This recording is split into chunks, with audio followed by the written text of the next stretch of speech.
Welcome back to another episode of the Rumble Pak Podacast, episode 48.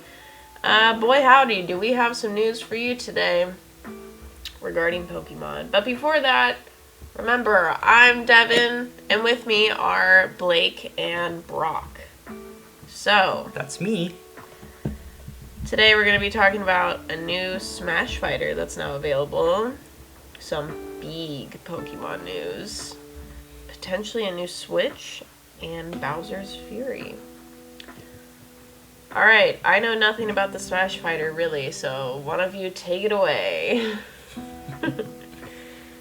So, I mean, we had the Nintendo Direct.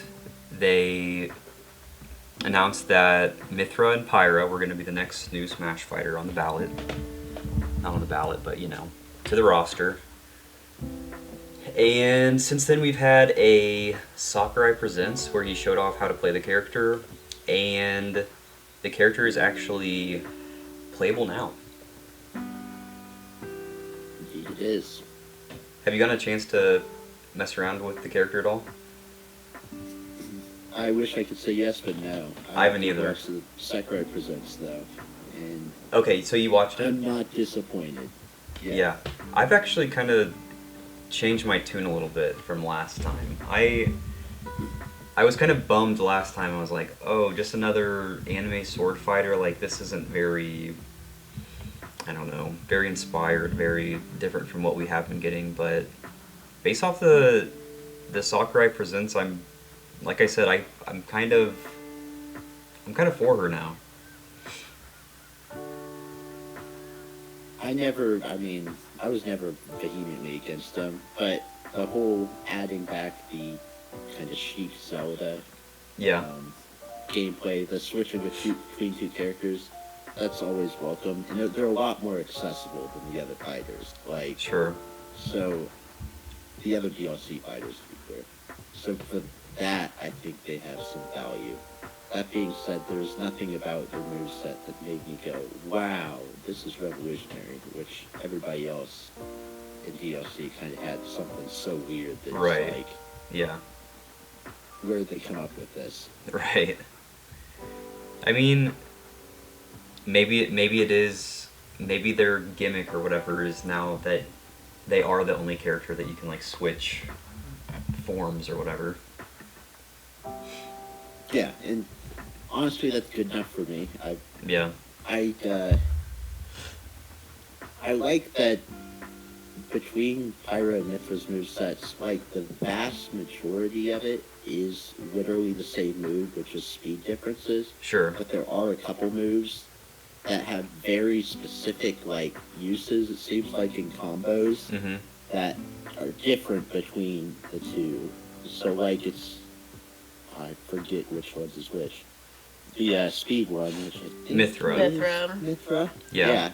I was Yeah. remembering it because I was like, okay, Pyra starts with P, she's also pink, and she's also the powerful one. So it's like the three That's Ps, and then like Mythra, you're just the other one. Well, I mean, Yeah. Pyra has fire, and I think of fire as powerful, and the other one reminds me more of like wind, just based on color scheme. That's how I remember it. Yeah. So you're telling me I'm the only idiot who hasn't figured out the difference. Got Yeah. it. I mean, I Pretty didn't put much. that connection together, but I guess did. I'm gonna see it now. I did, Brock. But yeah, it seemed like Mythra, a couple of her moves have a little variations on what Pyra does that Yeah. allow for more combos and more just control of whoever you're attacking, which I think, as Sakurai kind of said, if you do go the route of switching between the two Mm-hmm. back and forth during a match, because you get those invincibility when you do so, Oh it yeah. can be really fun to watch. Right. But he also noted that most people, when you get these characters, like when you get Pokemon training, usually you just play Charizard. And, Yeah. just You stay pick the with it. one that you like and you're most comfortable with. Right. Should we fill Devin in on the just quick summary of the Sakurai? Just what he someone watched it without what he me. presented, just like what the character's kit is like. Yeah, sure, if you've got that. I mean, I can go off from what I remember. Basically, like I said, Pyra's the pink one. She's the powerful one. Mythra is the one with the blonde hair and the white outfit. She's the, like, speedy one. Smash attacks, I never think are that, like, special. So, you know, they're Yeah. side A, up A, down A, neutral A, whatever. So Pyra, we'll just go through hers. I'm having trouble remembering what her just neutral B is. Do you remember? Isn't it just like a flame sword No, thing? Her side B is like she throws out her sword and it's like spinning in like this kind of circle thing. I think that's what maybe that's what you're thinking of. Yeah. yeah. That actually looked pretty cool, and it has like decent range and like is useful for people that are trying to recover to the stage. Like you could throw your sword out and like obviously block them recovering. Her up B I remember is it reminded me of like a like one of the Fire Emblem characters that like jumps up really high and like kind of like meteor smashes their sword down. Like an Ike or Yeah, Kirby's the someone. comparison. Yeah, Kirby, yeah. Or Ike, yeah. Down B is switching between characters. And the important thing about that is it's super fast and you get invincibility frames. So, Yeah. as he showed it off, it's almost just as fast as wave dashing or Sure. doing something like that. Right. So it's obviously intended that you do that during the battle, like while you're engaged with someone, not just walk over the edge and get away from the body switch and Right. come back.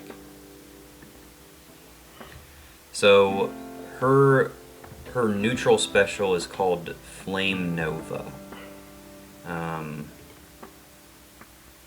She basically just kind of like swings her sword, but it goes. It's the one that kind of circles around her, and you can actually like trigger it while you're moving in the air or something, and it will kind of like stay around you as you're moving. So Right, and you can move a little bit while you're performing it too. Right, yeah, I forgot about that. That was a little bit different. You can do that with a lot of their moves, I feel like you said, and that's not normal. And I wonder why they could do that. I don't know. Yeah, I'm curious how people use that. Yeah, so that, and then her, I guess the only thing that we haven't really touched on was her ultimate, her smash, whatever it's called. I don't know, I never know what to call it. Her big power-up move that you get when you get the smash ball is... Final smash. Yes, her final smash is... Rex comes out, and he's actually the one that like initiates it. He's like the little fire, or not Fire Emblem, but the Xenoblade guy with kind of like the helmet, like the submariner looking helmet thing. And what was hers? Was it just a giant flame sword? Or was it an arrow? Yeah. No, it was another sword. Okay. But hers, they like kept saying like, this is specifically for like KOing opponents. So yeah. Well, isn't that generally what Smash moves I are mean, anyway? it is, but then like, they were kind of like using it as like a contrast to what Mythra's is, which is like just more of like to damage people. Okay. So it's like, it was like odd the way Sakurai was explaining it, because he's like, one strategy could be like, you play as Mythra most of the match, or at least at the start of the match, to rack up damage, and then you use Pyra to like actually launch people and like KO them. So yeah. My favorite part, which was like one of the only parts that I saw, was when Sakurai was showing off Kirby in relation to them. Oh, yeah. Where Kirby gets different appearances and like different kind of moves based on which one he swallows, Pyra versus Mythra.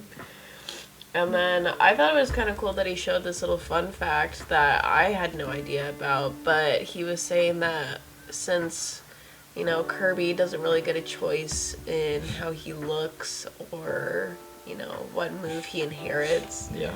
His B move ends up being more powerful than the original fighter's special move. Yeah, that's kind of weird. Which I never had no noticed idea. that before. Yeah. It's all because he doesn't get to choose how he looks. He gets so angry when Yeah. he has to wear I mean, that's what hair. Sakurai said, and Sakurai did make Kirby, so he would know. That's true. So, I guess we can go through Mythra's real quick too. She's very similar, but like we were saying earlier, like she has very like slight alterations and maybe different moments when you decide to use her moves rather than Mythra's. Pyra's rather. So her specials. So neutral B is like kind of like this lightning sword, but the difference from hers and Pyra's is that Mythra's only is in front of the character. Pyra's is all around you.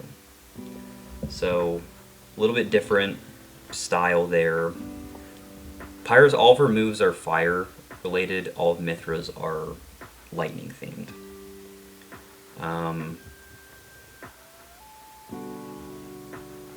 Trying to think of what her other ones And were. it's slower. Yeah. Mythra's way faster and Pyra is slower. They were showing the comparison of like when they were using the same moves, and like Mythra's was going through and you could almost do like almost 2 moves in the time that Pyra could take to do one. She also had one where you kind of like jump up a little bit and like shoot arrows down. You can... It's based off like how long you hold the button, isn't that right, Brock? Like you either shoot one arrow or multiple. Yeah. That was a very odd variation. It's the same move. It's not technically the same move, I think, but you can either shoot one arrow or a fan 5 of arrows. them. Yeah. A fan, yeah. And I presume that the one arrow might do more damage as a single arrow, but if you hit someone with multiple arrows, it'd do more total. Sure. But it'd be harder to aim, I guess. Yeah, or get everyone in that or something. I don't know. Yeah, it was a very odd caveat, I guess. Right. Her final smash, kind of like we were saying earlier, is called Sacred Arrow. Instead of just like hitting one person, it's kind of like, it reminded me of like Ness or Lucas. It's like just like meteor type looking move, but it's like it's supposed to be arrows instead of like comets. It's for damaging people. Yeah. I don't think it necessarily like does a whole lot of like knocking back or anything. Yeah, Final Smash didn't look like too powerful, honestly. Yeah, just for damaging, just to rack up some percentage. But yeah, that's the character. Sakurai did say he preferred Pyra over Mythra, but only based on their fighting As skills. a fighter. As a fighter, yeah. Yeah, Yeah. only that. I thought that part was so funny. Sakurai's always putting in like just the funniest, weirdest moments. He's wily. I like him. He's like, what's gonna be my memeable moment of this direct, or of this little showcase?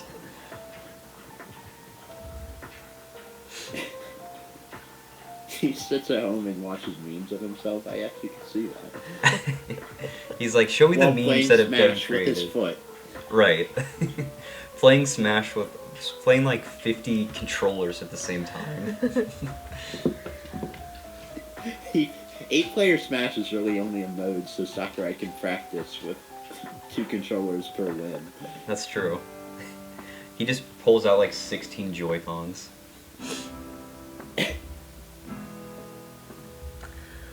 Alright. Well, that's the Smash character. That's the Smash character. Their stage is just like a floating island, like dragon thing. It has to do with the Xenoblade place. Actually, about the stage, I really like it. It's one of all of the DLC stages have been good, and this one I think is good, if not better. They're doing a really good job of like integrating. Basically, it's a main platform. On the right side is this like creature's head. Right. That, when extended, is part of the platform, and then that head moves around to shorten. Right. Yeah, to take away part of the stage. And then there's also a floating platform on the left side. But and there's little cameos. just like all the other... There's what? Little cameos of Xenoblade Oh, the characters. Yeah, they pop into like... It's supposed to be like a little civilization on the back of this like dragon's back, because I guess like in the story, you can kind of think of them as like islands, like in the sky is like the sea. Yeah. They're all like living on top of these like gods. So yeah. But it's very playable. That's Yeah, all it looks cool. I'm trying to say. I was kind of disappointed when they showed the Omega form that, or the Final Destination form, whatever it's called, that they took away the dragon thing. They're like, oh, it's just like a big motor instead. I was like, oh, okay. Well, it's because doing a dragon that doesn't move is hard or something. I think Sakurai said something like that. Yeah, they said they didn't want to compress it, so it's just like a miniature version of what it would have been. Which, I mean, it makes sense. You just want dragons. Yeah.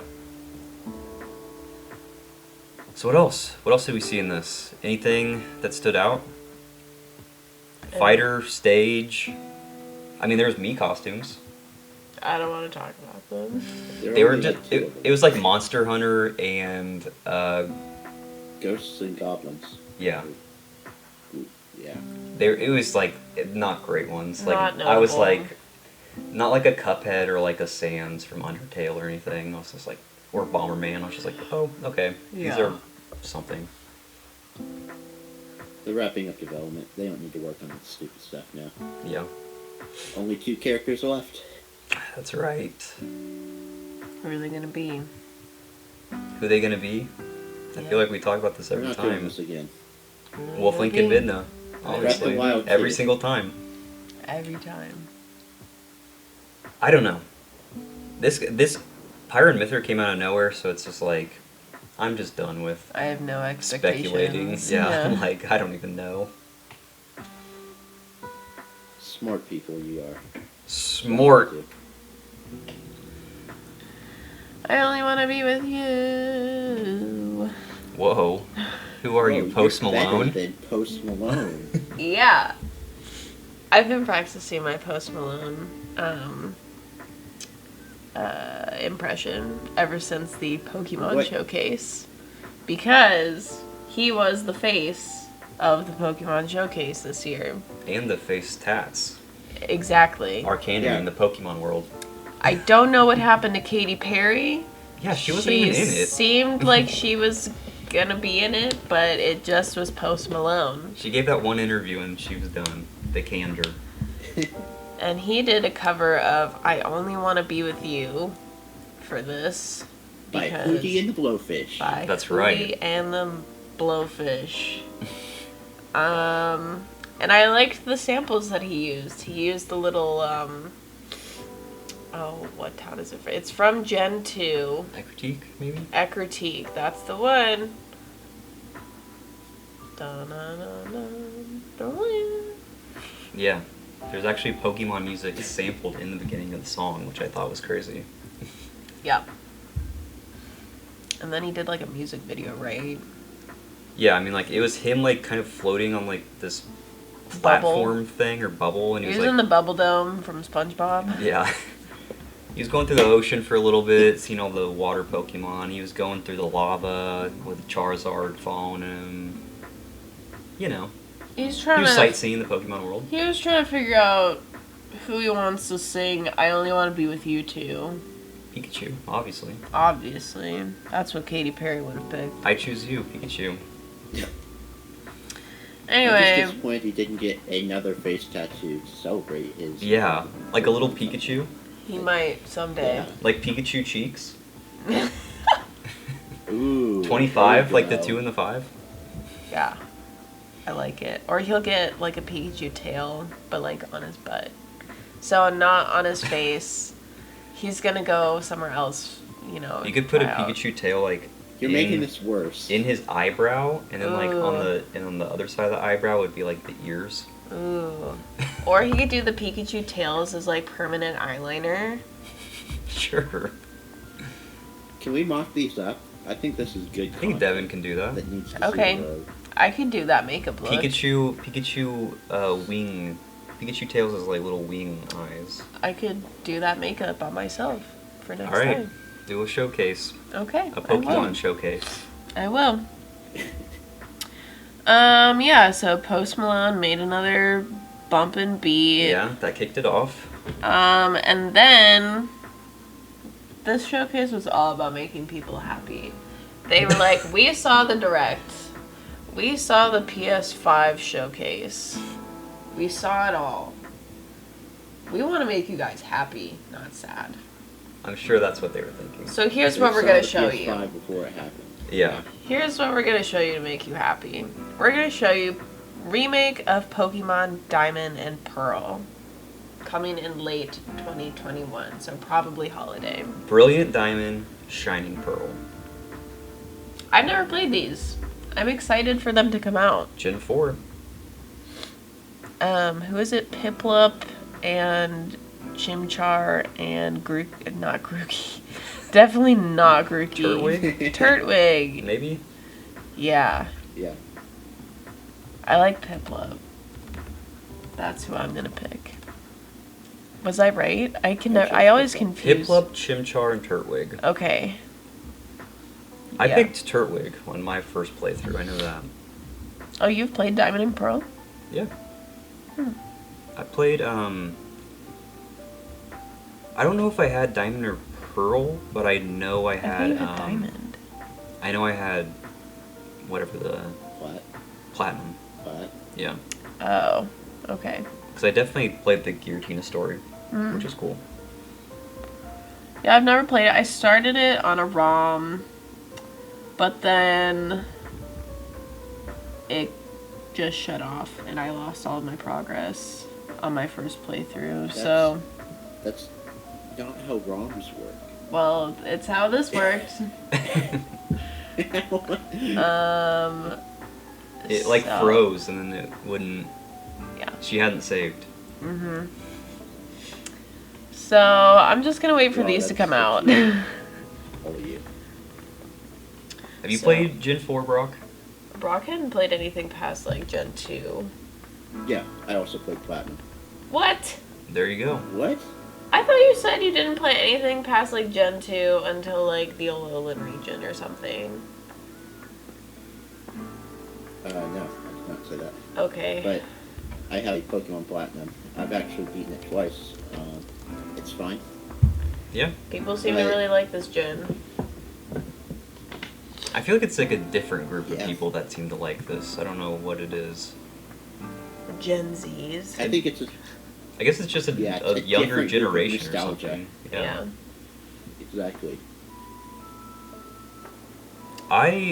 What did you think about the like art style that they're going with? Yes, so thank you for bringing that up. I think it was a couple times ago we had a discussion as to whether they would ever bring back the 2D-ness. of Right. Pokemon, and that was the only way we were going to get all of the regions in one game. Right. Or they've done it. They've started it. And I am all for this art style, all for everything that this game looks like Yeah. it's trying to be. And I hope they do more of it instead of going the Pokemon Go route with all of the older games. Yeah. So you like the little chibi people? The little shrunk down versions? Link's Awakening. I like them now, too. Well, I don't. Why not? I don't know, it just looks weird. I mean, I understand that they're trying to emulate, like, how it looked on the DS or whatever. Yeah. Which is fine, like, that makes sense. I don't know, it's just, like, when you get into the actual Pokemon battles and everything's, like, full grown or whatever, it just looks so much better to me, and I would have rather had that kind of an experience. Or, like, I really liked how they did Let's Go. I would have been great with that. But, I don't know. I'm more interested in the game itself than it being squashed down. Yeah. So.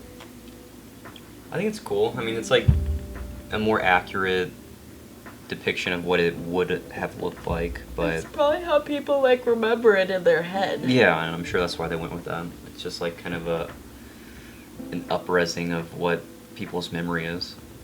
It's like how people remember it. You know how they always say that? Mm-hmm. It's like the remake's always how you remember it being. Yeah, definitely. So that's coming in late 2021, probably holiday this year, probably like October, November. That's usually when they put those types of games out. I'll probably pick it up. You know? We'll be playing some Pokemon. Which version are you leaning towards? Do you know? Are you gonna get this? I'm on the fence right now. If you were to get it, what version would you get? I think I'm a diamond. I shine bright like a diamond. Good. I was thinking about getting Pearl, so.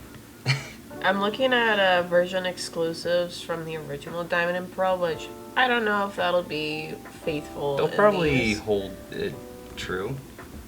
I personally would prefer Pearl. It's got Houndoom in it. Good. I like Houndoom. But also it has Miss Magius, which I think was introduced in this region. That's in Pearl version? Yeah. And Miss Magius is cool AF. So what are, like, Houndoom is in Pearl, but then what is its counterpart in Diamond? Okay. So, Diamond has Seal, Dugong, Scyther, Murkrow, Scizor, Larvitar, Pupitar, Tyranitar, Poochyena, Mightyena, Aron, Laren, Aggron. Ooh, I like that one. Kecleon, Cranidos, Rampardos, Honchkrow, Stunky, Skuntank, and Dialga. In Pearl, we have Slowpoke, Slowbro, Pinsir, Slowking, Misdreavus, Houndour, Houndoom, Stantler, Spheal, Celio, Valrain, Bagon, Shelgon, Salamence, Shieldon, Bastiodon, Mismagius, Glameow, Purugly, and Palkia. Dang, honestly, I kind of like the Diamond ones. Are you serious? Oh my gosh. You guys already call Pearl, so... I'll get Pearl. I mean, with the way If you're you can getting trade... Diamond- The way you can trade online, Yeah. it's like, who cares? If you're getting Diamond, we can just trade back and forth. It's fine. And if not, I'll just trade with some Can't do randos. Diamond. No, you can't do that. They might give you a hacked Pokemon. Oh, that's true. It might have the Pokevirus. Pokerus. Pokerus. It might give you Missing No. The worst. Anyway, that's coming out late 2021. Yeah, I'm excited for it. Yeah. It'd be nice to play those games again. Because I really haven't played it since it came out. And then they came out of left field with this one, and boy howdy is this what I was most excited for. Pokemon Boy Legends howdy. Arceus. What? Boy howdy. So, boy howdy. Boy That's howdy. the second time you said that today. I Let's keep a running tally. Okay. Boy howdy am I excited for Okay, this but game. let's not actually do that. I'm joking. Anyway, Pokemon Legends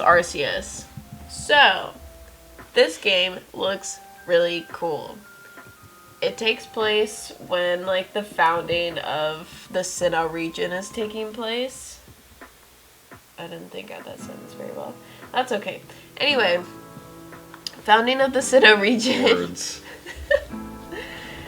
So this takes place, like, years and years and years ago, and it's, like, versions of the two playable characters, the male and the female characters from Diamond and Pearl, but in, like, older style clothing, which I think looks really cool on them. And you get starters from various regions, so because they're settling from other countries around the world, you have starters from different regions. So we have a Cyndaquil, a Grookey, and...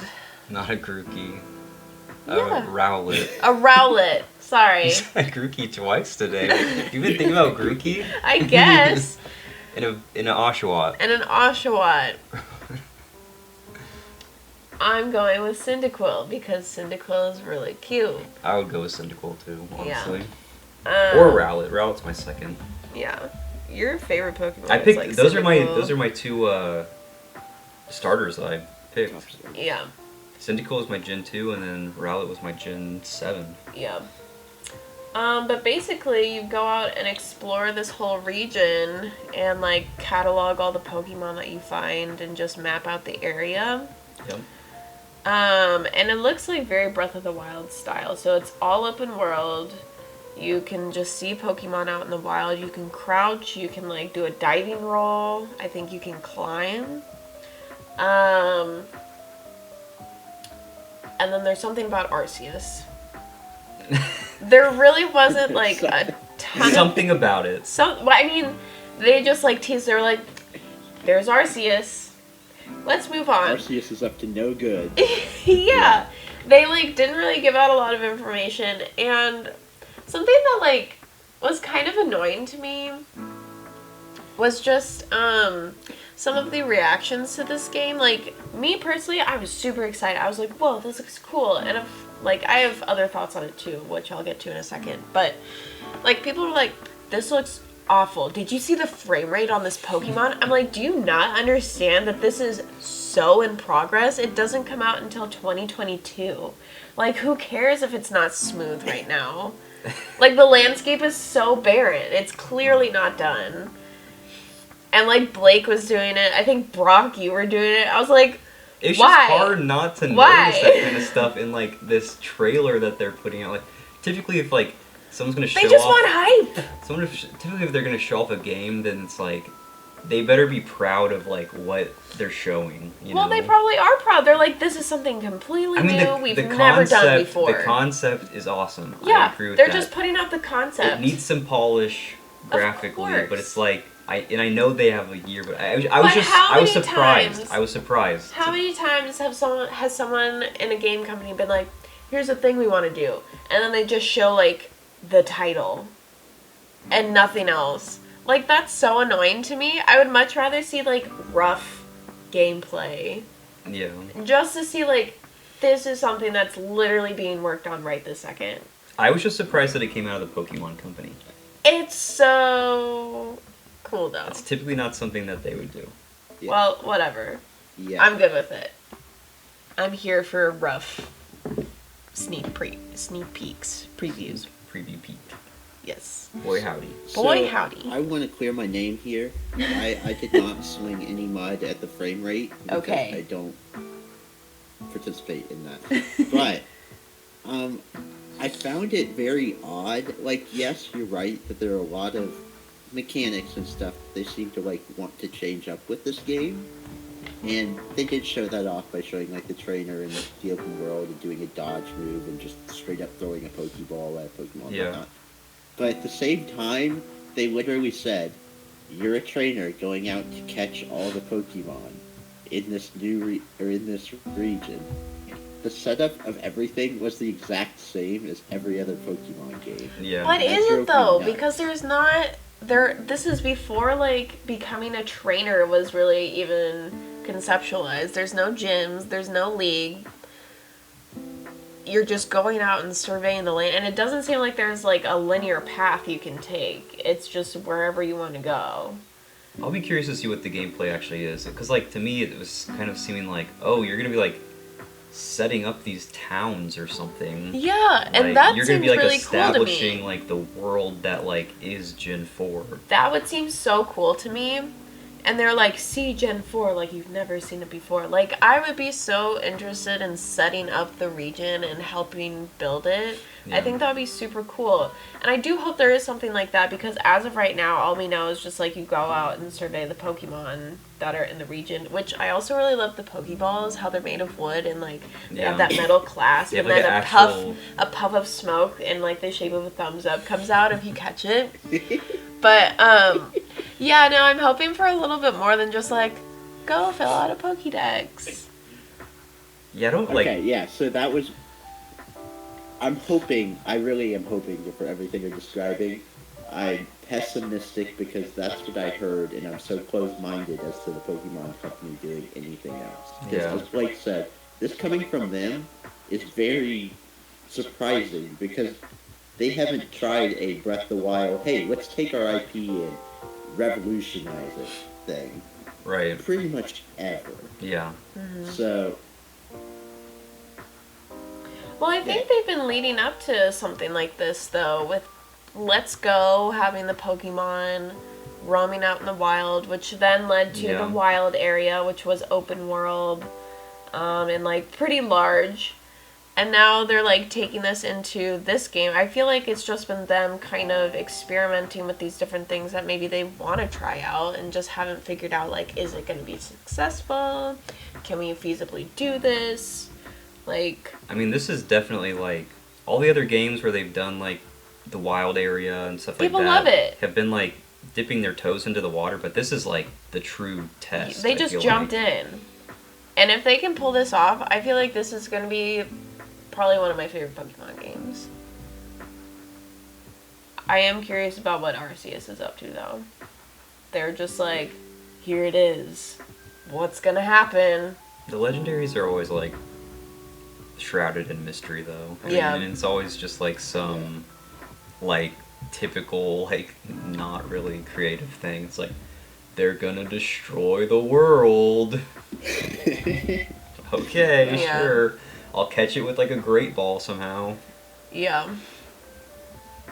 Maybe Arceus is like conceiving Pokemon or something right now, because it's like supposed to be the god Pokemon creating everything. Yeah. Like Oh. maybe it's in the process of like creating the Pokemon of Sinnoh or whatever, and I have no idea what I the have story no of this is idea. gonna be. I'm just speculating because it's fun. But I interpreted conceiving Pokemon very differently, and I wondered where you're going, but yes. oh yeah, no, I mean it could be that way. I don't know. A more We're mature gonna meet Mama Pokemon. Arceus? Yeah. Yeah. Ooh. Do you think that if this is successful, that they will do this for other regions? 100%. I hope so. 300%. So do you because what I was thinking is like, okay, the cycle for the longest time is they've had a new gen, and then they've done a remake, and then they've done a new gen, and then a remake. It's just kind of been like this cycle forever. Do you think like this will be a new thing that they'll throw in there? It'll be like a 3-year cycle. They'll do new game, remake, Pokemon Legends, Mewtwo, or something. I don't know. I could see it. I wonder what the threshold is to make a new, like, repeating series of games, right? Yeah. Because when Let's Go came out, we talked about, we wondered if they were going to do Gen 2 again in that style, and obviously that wasn't their next project, True. because I presume they could have finished that in the last 3 years. Or Yeah, maybe but- this is just like a jumping off point to have a more creative approach in making games in general. Like maybe they make a Pokemon game in a region where like you can choose what you want to be instead of just like a trainer. You could be like a Pokemon contest person or a breeder or like I want to be the Poke Center Nurse Joy and sit at a counter well, all day. not that, but I like want to be the But like you know, I want to be Trainer Joey. Or maybe like there's different classes of trainer that you could be like. Like I what? don't know. Like Ace Trainer Blake. Yeah. Found on Victory Road in 2nd Gen. Anyway, Blake gets grossed out because sometimes I know where specific trainers are located in 2nd Gen. Just strangely specific. It's like, really, why do you know this? It's really disgusting. Hiker Anthony, right outside of Azalea Town after you come out of the cave. Ooh, he calls you. He does. A And lot so of does, them call you, yes. so does Picnicker Liz. She loves to call you. She's the most annoying. She's right before Alf, or right below the ruins of Alf. I do know where she's at. Yeah. Who's the bug catcher right below the bug catching area? He's always talking too. Yeah. He's always calling. Yeah. I don't know where we were going with this. Oh, I was talking about like different classes of. Devin Person. throwing us on a tangent as I always. don't know. I think it would be really cool if this was just like a way for them to get more comfortable with experimentation. Well, do you think it'll be a 4-year cycle? Do you think it'll be a 4-year cycle with Let's Go tied in the mix? No, I don't think Do they're you think bringing Let's Go Go's back. dead? Yeah, 100%. Yeah, I agree. I think that was Unless just they have like a bunch of newbies they need to train in making Pokemon games to say, hey, you guys just go work on this thing, learn how we do stuff. Yeah. That's I true. think that was just like, we want to test something. Let's put out Gen 1 content because that's what everybody likes. I would really love Let's Go Gen 2 though. I know. Same. As if me saying that has any bearing on anything. I just would love anything Gen 2. The fact that we can go back to Kanto is... I mean, honestly though, this Pokemon Legends thing, I feel like would be perfect for Gen 2. Like, the creation of like Unknown and like the Sprout Towers and like the Burn Tower and all that. Like, you could be like creating those and like the legendary dogs. With Celebi, that would be so cool. You could have like a shrine encounter and go back in time or go forward in time. Oh, that'd be a cool idea. It would be so cool. Pokemon Company, hire These me. games get created right in front of us. Yeah. Hire me, I'm full of ideas. This is the creation room. This is the genesis of it. It would be so cool. And then you could go back to the Kanto region. Be like, hey, what's up? You too? Where's Missy now? Brock is dead. We gotta bring that up every episode. Yeah, Gotta make me geez, cry Brock. every episode. A water for Smash, always. Except at least I know his name. Yeah. Hey. Alright, so any more Pokemon thoughts? No. We're excited. Cut them some slack. They're just trying to show you some cool We're stuff. excited for what's to come in early 2022 with Pokemon Legends Arceus. Yeah. Alright. Well, some rumored news that we got from some various different sources was that there may be a new Switch coming out this year. Where's the hats? I thought this was a segment. Well, here's the deal. To me, it's like, this is like half tinfoil hat territory, half not. Here, I'll put it on Slowpoke. There we go. So it's like, we got reports of this last year, I remember. And I think that was more like tinfoil hat territory. This year it's like, it seems more concrete to me. It was Wall Street Journal or something, wasn't Yes. it? It was like an Yeah. actual... So it's like, it's not just like, oh, this is a 4chan post. Like, this is actually like, Being reported on. yeah, like credible news outlets. I mean, people may argue credible, but I think this is more credible than a 4chan A post. large news source that many people receive their news from. But they're basically saying that there's bunches of different things that this new Switch might be, but some of the things that they're saying is that it's going to have a larger screen in handheld mode. It's going to have a 7-inch screen, which I think the original is like 6.4 or something I read. Slightly bigger screen. possibly less of a bezeled edge, so the screen will actually take up a larger area. There will be a little black border around it. And possibly 4K resolution when docked. That'd be awesome. To compete with the Xbox and PlayStation. Yeah, that's true. Thoughts? Let's go. Let's go? Let's go. Make it. Do we think this is actually a thing? Sure, if Wall Street Journal is reporting on it, I'm sure there's some validity to it. That's true, but I think they only said the first two things. They did not say the 4K and dock, and that's what I think is probably going to happen. Oh, I just heard that on Game Explain, I think. Isn't Game Explain who reported? I did hear 4K when docked at some point. There's been a million people reporting on this, so I don't know. Okay. But, yeah, so I could 100% see them finally doing the bigger screen. And less bezel, making it look a little bit more modern, but the 4K when docked kind of hints at a Switch Pro type tier. Right. Like this will have some sort of hardware upgrade, and I don't know that they have the guts to do that. Yeah, for some reason I had heard somewhere that like this wasn't going to be a Switch Pro, which I don't know if I'm just reading into something too much or... They were saying something more like it was going to be a Switch XL as opposed to a Switch Pro. Yeah, so I don't know. I mean, it'll be interesting to say the least. I think there's a good chance we may get a new Switch model by holiday this year. I mean, and at the very least, just be a bigger screen. I mean, if that's the case, if it's just a bigger screen, like, to me, that... I don't really care that much about a bigger screen in handheld, because most of the time I'm playing docked anyway. Yeah. But if it's a Switch Pro, it may be a completely different story. I'd be much more interested in kind of extending the Switch's life cycle, just like within our own house, with like a Switch Pro. Mm-hmm.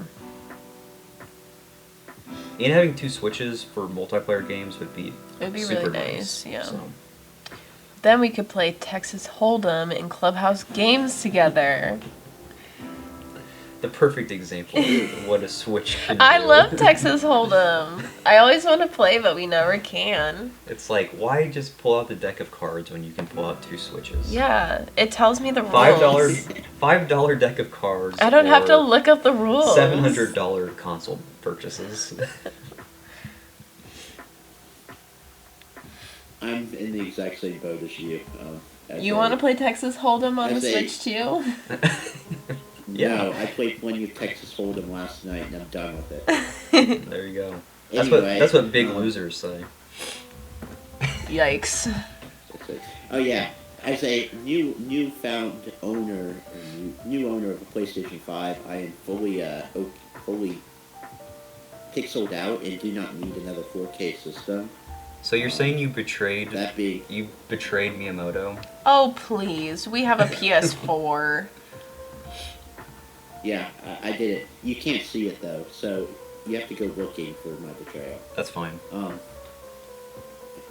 So anyway, 4K does not actually matter to me. What matters to me is, are there going to be games on this new model of Switch that I can't play with my current one, and that's when I'll consider buying a new one. Yeah. That's basically it. That's fair. I don't want that to happen. Yeah, I hope it does. When Horizon Zero Dawn gets ported to Switch, but only for the Switch Pro, then I'll consider it. That will not happen. That's a very heavily guarded Sony IP. Okay, so moving on. Bowser's Fury. Blake's the only one that's played it. It came out, and I beat it in one sitting. Yep. 100%ed it in one sitting. It was disgusting. Yeah. It was 20 hours? No. No. Like, I don't know, probably 6, 8, something like that. It was on the short side. So It It was actually really good. Like, comparable to Odyssey, honestly. I really liked Plessy. Okay. So, what made it so great I thought you were a cat the whole time. It is very cat themed. Every single thing is cat. The little these flowers islands. are so cute. They're like puffy little white Little flowers paw print with paw things. prints.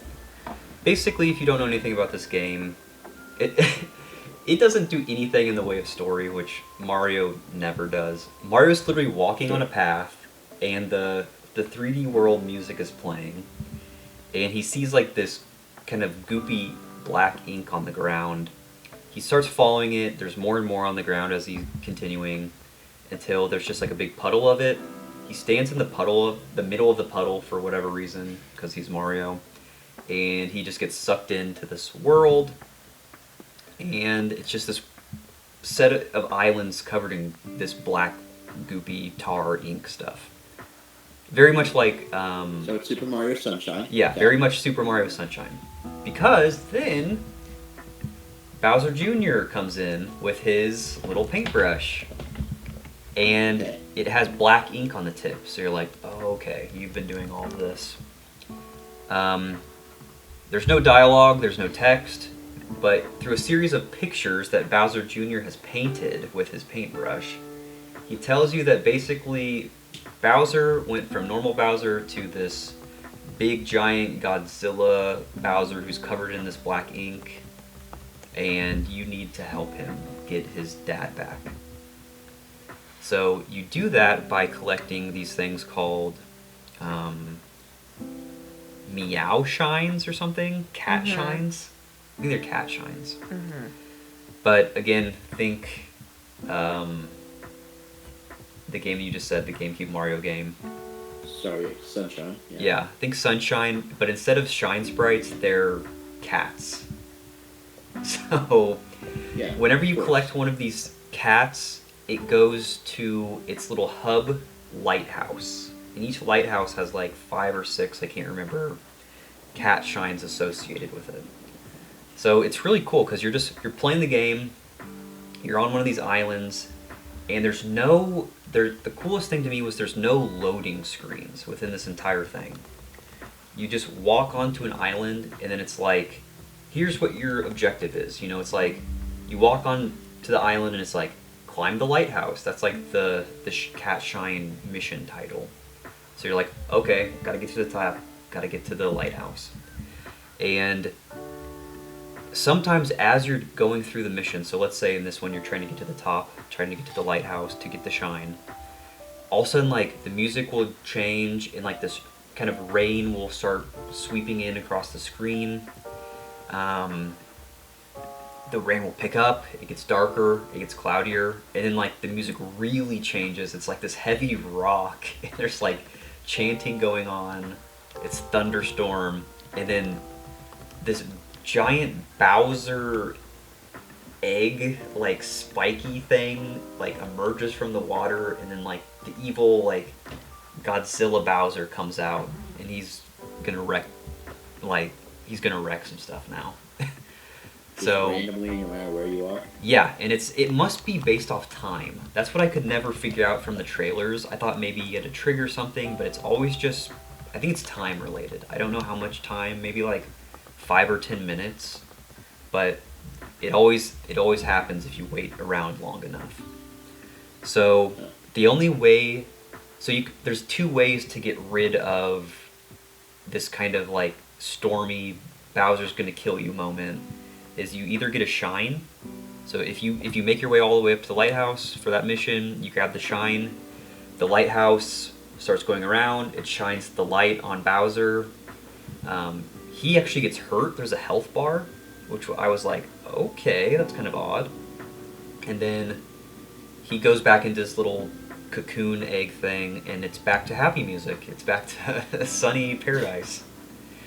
Or you can wait out the storm. If you wait like another 5 minutes or something and you survive, then he kind of gets annoyed with you and goes back, I guess. Okay. So it's really cool. So It's you like can't attack him directly. you can't attack him while you are just off getting these cat shines. You have to get a cat shine to hurt him, but he's massive. Like if Mario is the size of a human, he's like the size of like a skyscraper building. So you're not going to do anything to hurt him. But as you go and get more of these cat shines on all these different islands, there's these different giant bells, these kind of like shrines. They look like the cat bell power up. You start to get like it's goopy. It's covered in goop and ink and stuff at the start, but as you get more and more shines, it kind of gets uncovered. And if you get enough during one of the storms, if you go over to the giant bell, it'll actually like awaken. You click on it, you jump on it, and you turn into a giant cat Super Saiyan Mario thing, and you can actually face off against giant Bowser. And if you defeat him, that's actually how you open up new worlds. That's how you open up new islands to be not covered in goop and keep going. So that's basically the gist of it. It was really cool to me just how seamless everything was. You know, like I said earlier, there's never a loading screen. It's like always... Like, Odyssey was really good to me about not really having like a loading screen, but this was even better to me in that vein compared to Odyssey, because in Odyssey you have to go back to the little hat ship to go between worlds. This one, the worlds were really just the islands, and the islands had different themes to them. The first theme was just like a beach theme. Second theme was like an ice world, and then the third was like a lava kind of Bowser world. So they were still kind of all islands, but the ice world seemed totally different from the beach world, even though they were islands. Same thing with the lava world. And I thought that was a cool way of just going between all these things. And how you traversed the world was Plessy, this big dinosaur from 3D World. You just hop on her back, and you literally just ride to the island. It was like the coolest thing. So it's the sort of Wind Waker thing where they can Yeah. move the island in as you're getting there, probably. Yeah. It was super cool. And there was like missions where you could like do races on Plessy's back and like jump over obstacles and things. It was kind of like the blooper races in Sunshine. It was super cool. But yeah, I 100%ed it. I got all the cat shines. If you get all of them, there's like a secret boss fight, which was super cool. Against an even more beefed up version of Bowser who had white hair instead of red hair. And yeah. Grandpa Bowser. Got it. Yeah. Grandpa Bowser. It was a Giga Bowser. I loved it. It was awesome. Must pick up. So with the cat shrubs then, if it's like Odyssey in that you get the goal, but it still feels kind of free roamish. Yeah. Did it suffer from the Odyssey problem of having, a cat shrine buried 2 feet from where you start, so you get one immediately? So basically like an abundance of rewards.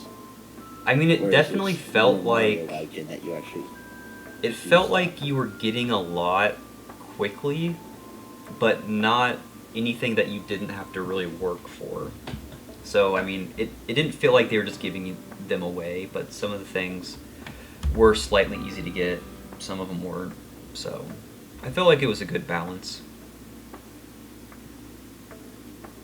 Also, like, each island has a lighthouse on it, and when you get the cat shine, originally the lighthouse is just white in color, but as you get the cat shine, a little ring goes around the lighthouse, so you can kind of just glance up at a lighthouse from wherever you're at, and you can kind of see your progress.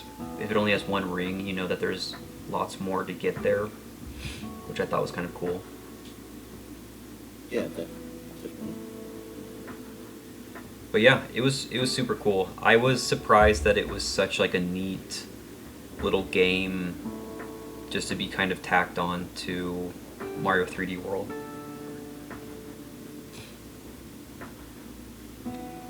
Would you say it kind of has the feeling of being a demo as to where they might be going with Mario from here? I think it would know be. it has other mechanics such as. Yeah, I think it'd be smart if they did. I mean, to me, it was very much like Odyssey. You could tell it was a game that came out after Odyssey, even though it was paired with a game that came out before Odyssey. But I feel like if they went with this direction, it'd be very successful. Because it worked for me, for sure. What was your? Okay. Yeah, my problem is I don't know if I want to buy it just for that. That's the hard thing, because it was like there was a way to get it. Yeah, it was such a short little kind of episode thing that it's hard to like justify a $60 price tag just for that. I mean, if it would have been like double the length, maybe it would be worth that. So I don't know. If there was a full-fledged game that was $60 in this style, I think it would definitely be a pickup. But yeah, I don't have much more to say on it. I just really liked it. I really enjoyed it. I didn't look up much about it, so I didn't really know much going in, which I think was good also. I just got to enjoy it fresh. Yeah, definitely. That's all I got. On to sharing time. Sharing time? Sharing time. Sharing time. All right, what do we got to share? Who wants to go first? You do. Okay. So these two things, I have two things. They're both Zelda related, specifically Yeto's pumpkin soup related. So the first one. What? Okay, so in Twilight Princess, there is a dungeon that is a big mansion belonging to a Yeti couple. Yes. Yeto and Yetta. Yetta is sick, and you find out later it's because she's been corrupted by a fragment of the Mirror of Twilight. But Yeto is trying to make her a soup so she feels better, and you end up making a pumpkin, goat cheese, and reekfish soup. Reekfish. Shout out to my Reekfish. Yeah. So this person, the Litwick on Etsy, makes Zelda and Animal Crossing inspired candles. So Yeto's soup is one of the natural soy wax candles that they make, and it is the smell of sweet fortified pumpkin. They also have other ones such as Lost Woods, which has crisp leaves, berries, and fresh pine. Death Mountain is smoky wood, ozone, and spices. Zora's Domain is ocean breeze and salt. And there's other ones such as Chateau Romani, Lon Lon Milk, Lon Lon Ranch, and Hyrule Field. And then there's also like some Animal Crossing themed ones too. But anyway, there was that. And then I remembered a long time ago on Pinterest, I had pinned this thing from thegeekychef.com. Check them out. Yeah, check them out. Where they came up with... No way affiliated. Where they came up with a recipe for Yeto's superb pumpkin and goat cheese soup. And I always wanted to make it. I never have, but maybe that'll be something that I do. Alright, throw it on the grocery list. We're making it this week. Okay. We'll report back. Sounds great. Reekfish? You just substitute with salmon. Some stinky fish. Yeah, so I was also wondering, the candle, how come it doesn't have any Reekfish? It seems like they're kind of copying out here. Yeah. I mean, unfortunately, reekfish don't actually exist. But if I remember correctly, reekfish does look like salmon. Salmon, maybe? A little. Yeah, that's what the recipe calls for. Yes, okay, so a reekfish looks a little bit like a Chinook salmon. Okay. But does it smell like one? So they just gave it a different name. Yeah. Zelda universe. Okay, so I would like to point out, I will provide you with images for this. But here is Chinook Salmon. I'm posting it in the notes. Here's a Chinook salmon in its natural habitat. You can And tell by its here- spotty and red coloring on its belly. Is a Reekfish. We learned so much about animals in this. I know. It's amazing. Okay, this is just the same fish. I told you. Kind of. The color is opposite, though. Yeah, it's flip-flop. It's got a Also, white they're belly facing too. different directions, so Yeah, I can't like really get the full picture. Oh, I'm sorry. It's actually more like a sockeye salmon. Let me just give you this picture now. Where's that Okay. from? Last Where can I chance. find these? These images No, the salmon. at a grocery store? Where they originate from? I don't know. The world? Yeah. the ocean. Where do I have to go? Do I have to go to Yeto's house and fish it up? Yes. Okay, there is a sockeye salmon. Sorta. Looks like the other one more to me. Really? Yeah. Yeah, Okay. yep. The fins are closer, but I can believe this canon, so I'll let you have it. Yeah. As an aside, I want to make it that Ghetto's dungeon is probably one of my favorite. It's the best. We were just talking about It's that so the other day. good. because it's a dungeon, obviously, but it's so abstractly a dungeon. Yeah, it's so And non-traditional. that's the best part about it. Yeah. So I look forward to having Reekfish when visiting. Reekfish stew. Yeah. Alright, is that all you got? Yeah. So mine, I don't know the best way to show this off, but mine was this YouTube video that I watched this week I thought it was pretty funny. And it was kind of fitting for today. It's called Morning Turnips. It's having to do with Animal Crossing and buying turnips. We're filming this on Sunday morning, so go buy your turnips. So basically what happens in this is, it's like, I love the art style. It's kind of like photorealistic, but also Animal Crossing.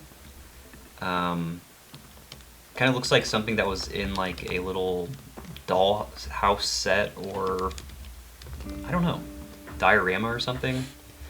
But it basically shows people on an island like trying to make their way over to the Nook store to sell turnips, but they keep like looking up to the sky and they see like the little, someone's approaching the island, like hurry up and get rid of your text box or whatever that you're having a conversation with.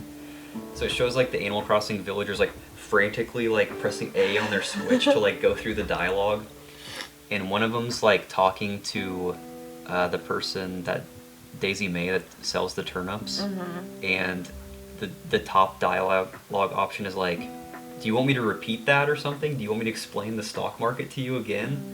And they press A accidentally on that, so it's like it has to go all the way back to the dialogue. So like, ah, and it gets kind of like honestly like weirdly scary, because then all of a sudden like one of them disconnects and they just get disconnected from the internet, and they're just like in this black void of like nothingness, and they see like a Tom Nook head like pop up. Oh my god. And then it shows like the island little loading screen in the bottom right, but then like the palm tree is like sinking into the ocean. It's like, what the heck? Oh my gosh. But yeah, and then all of a sudden like 3 people like just teleport to like this dock to show that they got like, they're back in, like they found connection again. I don't know. It was pretty funny. So it's called Morning Turnips, Animal Crossing short on YouTube. So go look that up. Give it a view. Give it a thumbs up. Give it a subscribe. Give that creator some love. Hit the bell for notifications. Hit the bell for notifications. Do all that. That's And mine. As I watched it the entire time, you explained it. It's pretty good. Yeah. I agree. All right, that's mine. Okay. As my half attempted sharing time, I'm going to bring up the fact that I've been really into soundtracks this week. Yeah. And naturally, when I think soundtracks, I think of the great ones. Final Fantasy, Zelda, and specifically Sonic Adventure 2. Oh, or yeah, in my baby. case, Sonic Adventure 2 Battle. The best. Now, yeah. I know everybody out there loves Escape from the City. Great song. Should never be undertaken. There are tons of other great songs on that soundtrack. And I think that it should be known that the band that made these songs is a real band with a real name, with real other music. And their name is Crush 40. So if you want to go look up Crush 40 on Spotify, you can listen to some of their gnarly guitar riffs a little bit outside the Sonic universe. And, you know, support them for their other work. Because they did such great things for us children on Sonic Adventure. And they deserve all of our love in all facets of their existence. They have actually released an album in the last 2 years. Wow. So they're still going. They're current. There's always a chance of an Escape from the City 2 and the next Sonic game. Amazing. I hope it happens, but So maybe once the pandy is over, we can all go see them in concert. All right. ooh, wow, that is a great idea. It Where could are they be from? Where are they? a Rumble Pak special. Do you know anything about this band? Where are they from? It sounds very American. Crush 40. Where do we have to travel to see these people? Where do they tour? I didn't go that far, but Let's see. now I want to know. We'll do some research. We can report back. Crush 40 is a Japanese yell out American hard Sonic rock songs. band. Japanese American hard rock band, you say? Mm-hmm. Where do they start from? Where are they based out of? Any ideas? I'm on the wiki. One sec. Keep talking. Don't just sit here in silence. That's weird. Well, Crush 40, you What else see. we gotta do? When I first heard Crush 40 for the first time, I think was when I really awakened as a human being. I mean, who doesn't get awakened at that little guitar riff at the beginning? That is true. Like, Yeah! Sonic literally ripping a wing off of an airplane and then, like, using it as a snowboard. Like, doesn't get better than that. Oh, yeah. Alright, you All failed us right. as a researcher. We'll report back next time. Okay. So, Crush 40. They deserve your Crush love. 40, yes. Go see them if they're in concert when all this is said and done.